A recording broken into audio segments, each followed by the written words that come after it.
नमस्कार, मी ब्रह्मानंद जाधव आणि आपण बघत आहात महाभूमी डिजिटल। आज आपण एका अशा विषयावर बोलणार आहोत ज्याने संपूर्ण महाराष्ट्रात खळबळ उडवली। केवळ राजकीय नव्हे तर सामाजिक वातावरणही या विषयाने ढवळून निघालेले आहे। तो विषय म्हणजे भोंदूबाबा खरात प्रकरणाचा।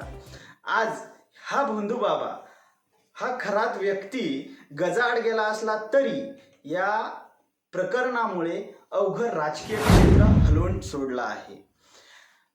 हे राजकीय लोक का अशा भोंदूबाबाला बळी पडतायत, याचे सामाजिक परिणाम काय होत आहेत यावर आपण आज चर्चा करणार आहोत। हे केवळ एक भोंदूबाबाची केस नाही तर याला राजकीय वलय कसं निर्माण झालंय बघा। या व्यक्तीवर यापूर्वीच कारवाई का झाली नाही तर यामागे असलेले राजकीय व्यक्तीच कारणीभूत आहेत। प्रत्येक व्यक्ती आपल्या राजकारणातल्या एखाद्या नेत्याला फॉलो करत असतो आणि हेच राजकीय लोक जर अशा प्रकारचे भोंदूबाबा स्टेजवर आणत असतील, त्यांचा विश्वास त्या व्यक्तीवर बसत असेल तर एव्हाना राजकीय लोकांचं हे वर्तन बघून काही सामान्य नागरिकही त्या भोंदूबाबावर विश्वास ठेवतात आणि हाच प्रकार या व्यक्तीसोबत घडलेला आहे। ज्या खरात कॅप्टन लावलं जातं त्या व्यक्तीने कितीतरी महिलांवर अत्याचार केले आणि ज्या वेळेस हे फुटलं त्यावेळेस यात काही राजकीय लोकही अडकलेले आहेत। केवळ रुपाली चाकणकर ही महिलाच यामध्ये नाही तर अनेक राजकीय व्यक्तीही यामध्ये अडकलेले आहेत।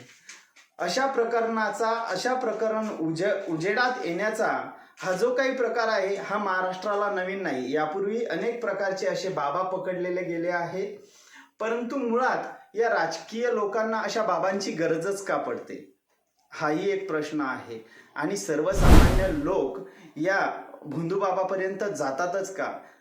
अंधश्रद्धेला बळी पडणारे जे लोक आहेत याच्यामुळेच अशा प्रकारचे बाबा आज महाराष्ट्रात नावारूपास येत आहेत। जी काही एपेस्टिन फाईल म्हटल्या जाते ती एक महाराष्ट्रातली ही एपेस्टिन फाईलच आहे। हा भोंदूबाबाचा जो भांडाफोड एका एका पत्रकारामुळे झालेला आहे तो होणं आजच्या घडीला खूप आवश्यक होतं। असे कितीतरी बाबा आजही महाराष्ट्रात आहेत, त्यांचाही भांडाफोड करणं आवश्यक आहे। सर्वांनी जागरूक होऊन अशा प्रकारच्या भोंदूगिरीला बळी पडू नये हेच महाराष्ट्रासाठी आवश्यक आहे। आपण बघत आहात कितीतरी राजकीय लोक अशा प्रकारच्या भोंदूबाबाकडे रांग लावलेली दिसतात। आज जे काही महाराष्ट्रात सुरू आहे यामुळे अंधश्रद्धा आणि राजकारण याचा संगणमताचा हा प्रकार दिसून येतो। मग अशा प्रकारचे जे भोंदूबाबा आपले कटकारस्थान रचतात, भोळ्या भाबड्या जनतेला भुलवतात, महिलांना भुलवतात, यांच्यावर जर कठोर कारवाई झाली नाही तर आणखी जे काही भोंदूबाबा असतील यांनाही एक प्रकारचं अभयच मिळेल। त्यामुळे हे खरात प्रकरण केवळ SITच्या भरोशावर न सोडता यावर अंधश्रद्धा निर्मूलन अंतर्गत असेल, महिला अत्याचारांच्या अंतर्गत असेल, अशा ज्या काही कलमा असतील असे कठोर कायदे करून यावर योग्य ती कारवाई झालीच पाहिजे। आणि केवळ यात राजकीय हस्तक्षेप होतोय म्हणून प्रशासनानंही कारवाईकडे दुर्लक्ष केलं नाही पाहिजे, तरच अशा प्रकारचे भोंदूबाबा आपल्याला पकडता येतील। आणि लोकांनीही अशा बाबाकडे जाताना काहीतरी विज्ञाननिष्ठ विचार केले पाहिजे। केवळ अंधश्रद्धेपोटीच अशा बाबांच्या समोर रांगा लावल्या नाही पाहिजे। सोबतच राजकीय असेल, सामाजिक असेल आणि प्रशासन या तिन्ही घटकांची एक महत्त्वपूर्ण जबाबदारी बनते की अशा लोकांवर कठोरात कठोर कारवाई झाली पाहिजे। अजूनही आपल्या देशात महाराष्ट्रात अंधश्रद्धा निर्मूलन कायदा अस्तित्वात आहे, त्याची अंमलबजावणी झाली पाहिजे। ही अंमलबजावणी योग्य प्रकारे होत नाही म्हणून असे भोंदूबाबा दिवसेंदिवस नावारूपास येत आहेत, जन्मास येत आहेत आणि यांना खतपाणी घालतायत हे राजकीय लोक।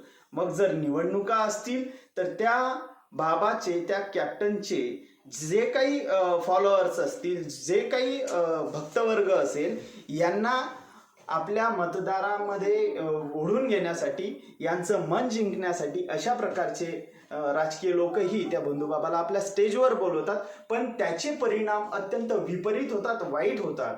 त्यामुळे प्रत्येकाने हे लक्षात घेतलं पाहिजे की अशा बंधुबाबांना बळी पडायचं नाही. आणि यात सर्वात महत्त्वाचं म्हणजे अंधश्रद्धा निर्मूलन कायद्याची कठोर अंमलबजावणी झाली पाहिजे. तर बघूयात समोर आणखी काय या प्रकरणाला नवे वळण मिळणार आहे, कोण कोण आणखी प्रकरणात अडकणार आहेत. अशाच राजकीय विश्लेषणासाठी बघत राहा महाभूमी डिजिटल. व्हिडिओला लाईक करा आणि सबस्क्राईब करा.